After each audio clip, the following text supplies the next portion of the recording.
Welcome to this online session. We were discussing about the networking concept. In last class, we have seen the transmission medias. Today we are going to study network topologies and the types of computer networks. Network topologies. The topology means the arrangement of physical connections among nodes in a network. That is, the way in which different computers are connected. See in this figure, all the computers are connected each other. This is one type of topology. And in this figure, all the computers are connected in another way. That means a central cable is there and all devices are attached with the central cable. And this is another topology. Here all the computers are connected in this way. Only the nearby computers are connected. And in this figure there is a central hub. All the devices are attached with the central hub. We can see it one by one. Mainly there are 5 types of topologies: bus, star, ring, tree and mesh. What is bus topology? Bus topology consists of a single length of the transmission medium into which the various nodes are attached. See the figure, there is a central hub. All the devices or nodes are attached with the central cable. And for example, if this device needs to communicate to this node, if so, it first transmits the message to the central hub. And all the devices attached with the central hub can sense the channel, and if one message is intended to this device, it may capture the message. How it is possible? It uses the packet switching technique.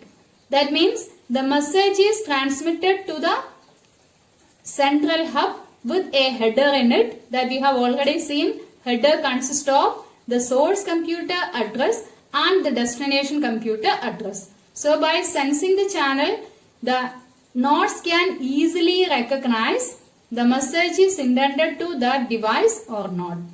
And the transmission from any station travels the length of the bus in both directions and can be received by all other stations that we have discussed.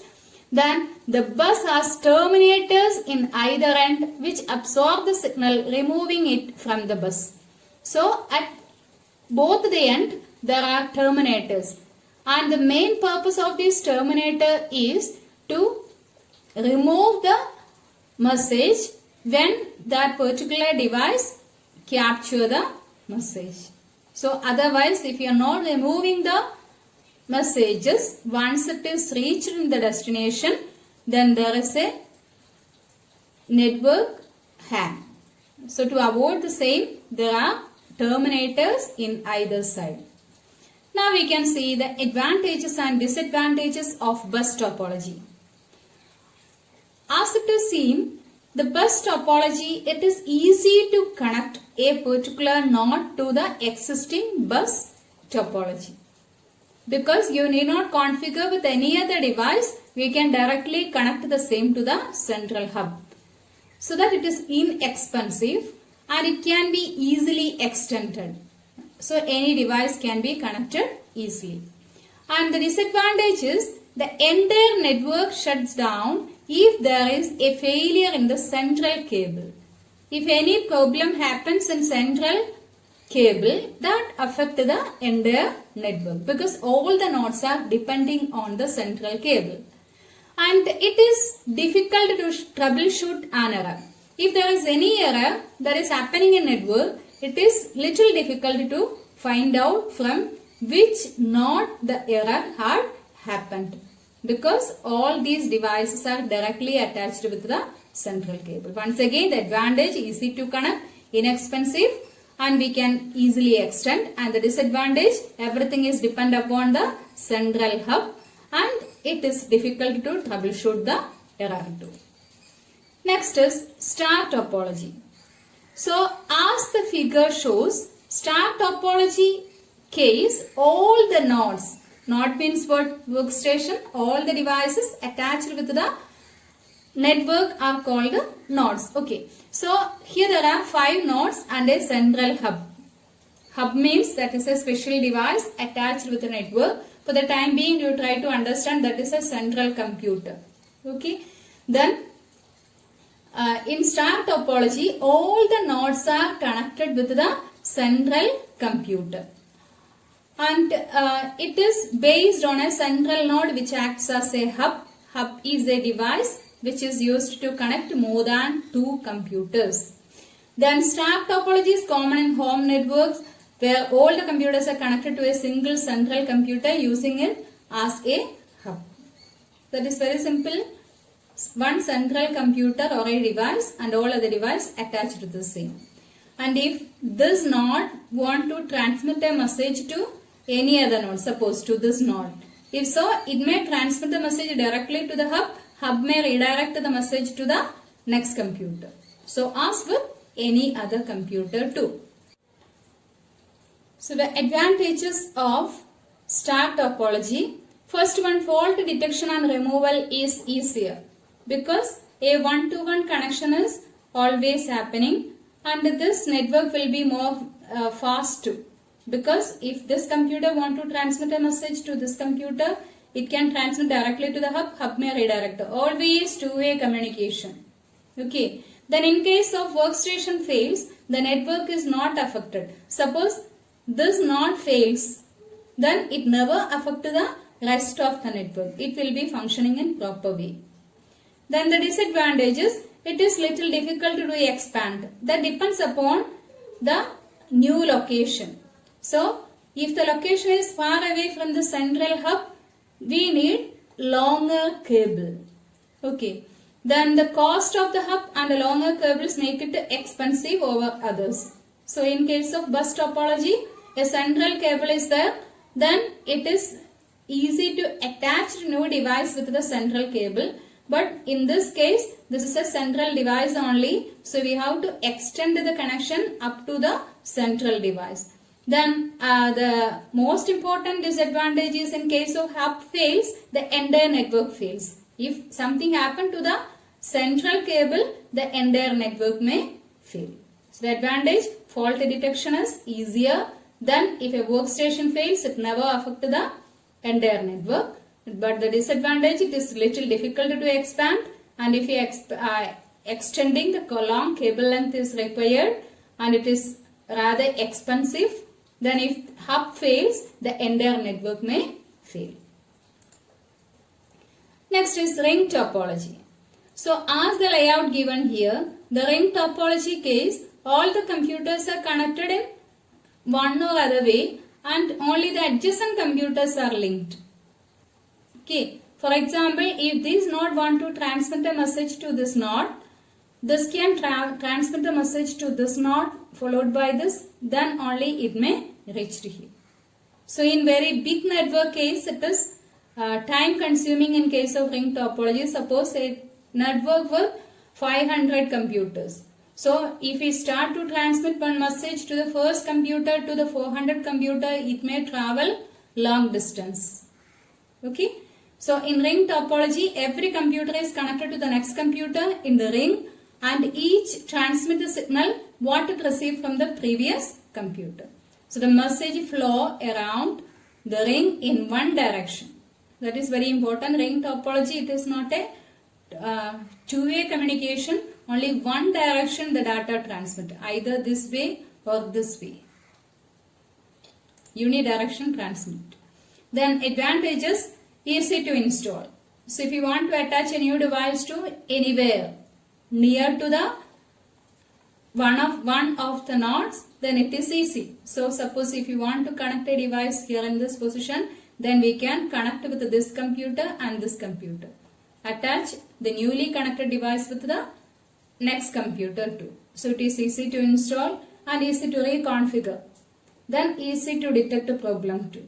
Because if message is not reaching here, we need to check only one device. Just previous device. That way we can recognize the error happened computer. Then the disadvantage is, if one system fails, the network will not function because it is one-way communication. So if something happened to this computer, then from here to, we cannot, these connection breaks. So from here to here you will get, but the rest of the communication channel may break. And the next is tree topology.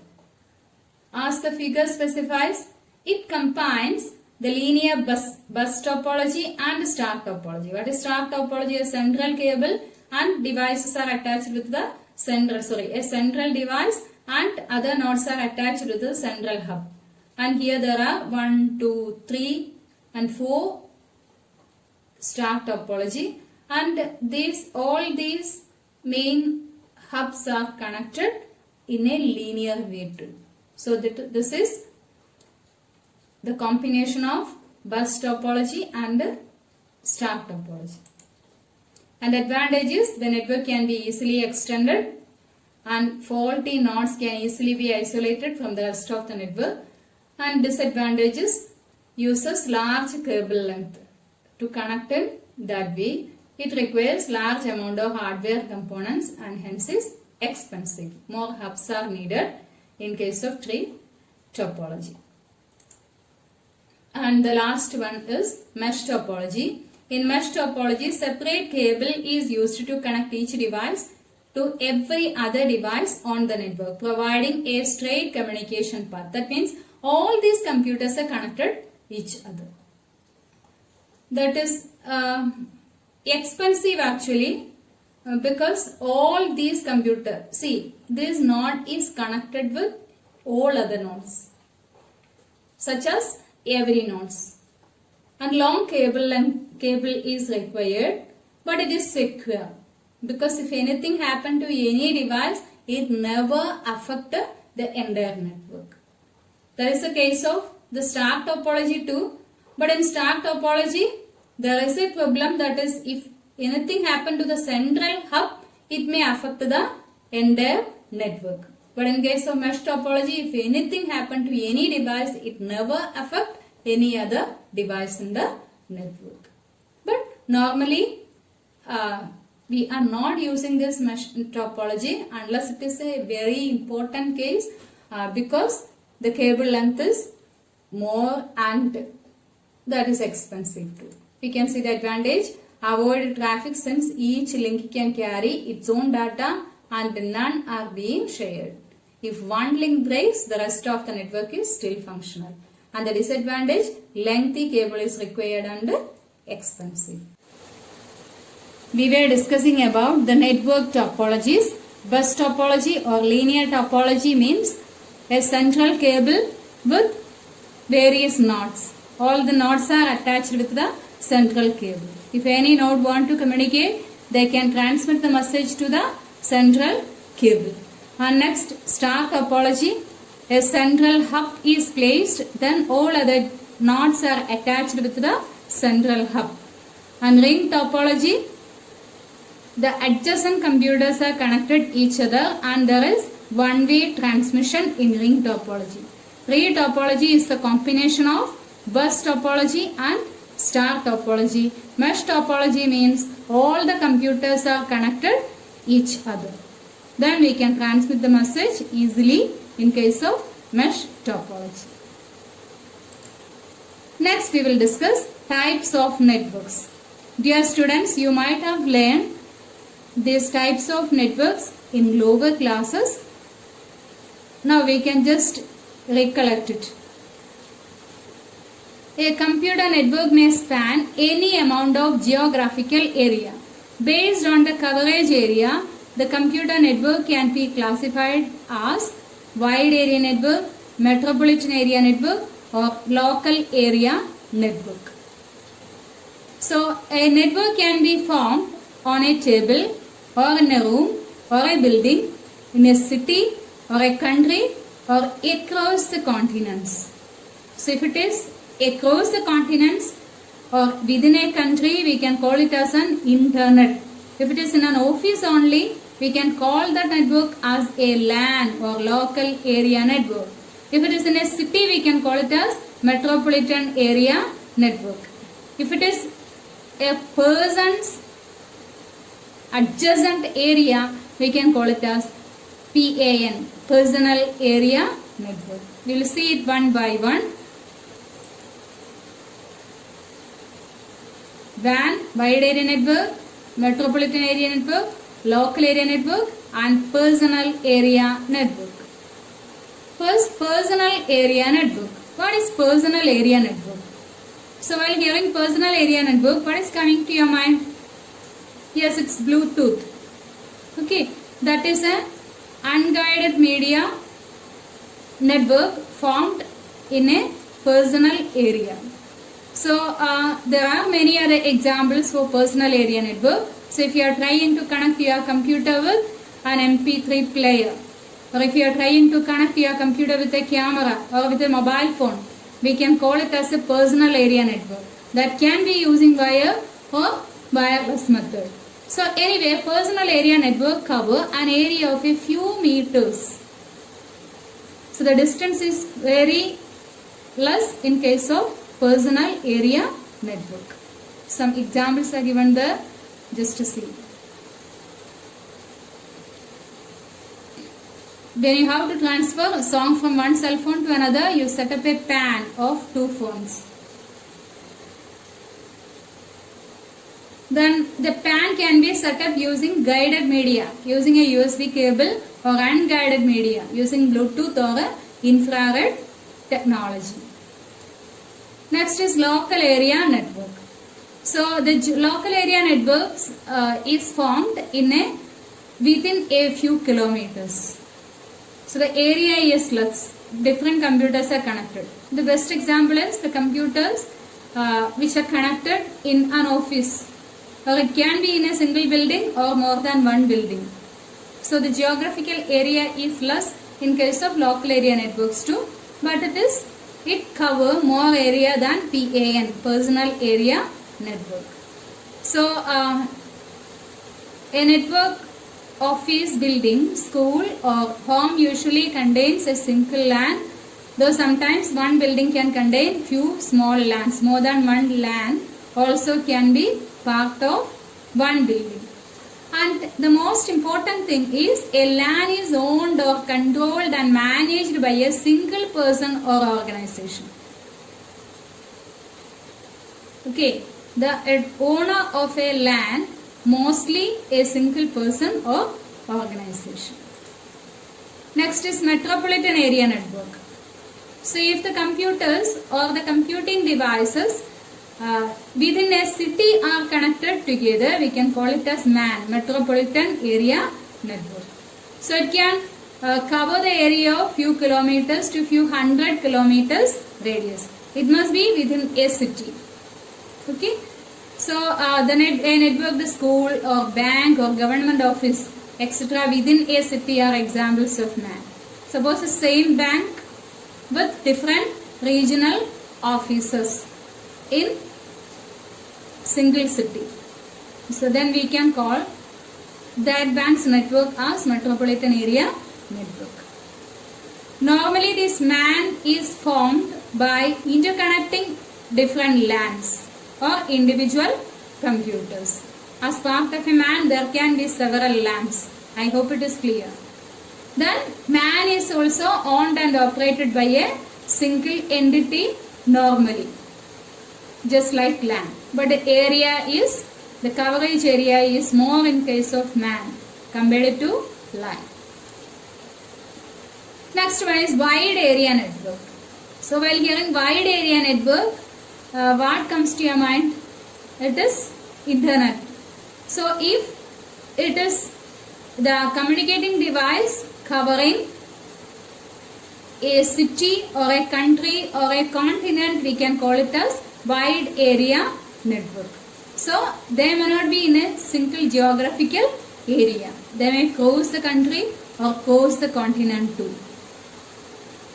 See this network.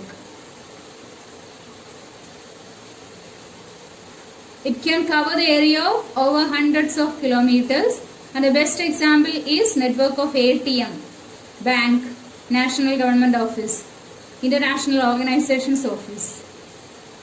And anyway, these networks spread over the country, continent or covering many continents. Then a WAN can be formed by combining various LANs and MANs and maybe other WANs too. So that can be the combination of different LANs, MANs and other WANs. The best example of WAN is internet. So that's all about the different types of network: wide area network, metropolitan area network, local area network and personal area network. Wide area, geographically separated area, thousands of kilometers. Metropolitan area, then a few kilometers to 100 kilometers within a city. Local area networks, only few kilometers coverage area. And personal area network, coverage area is only few meters.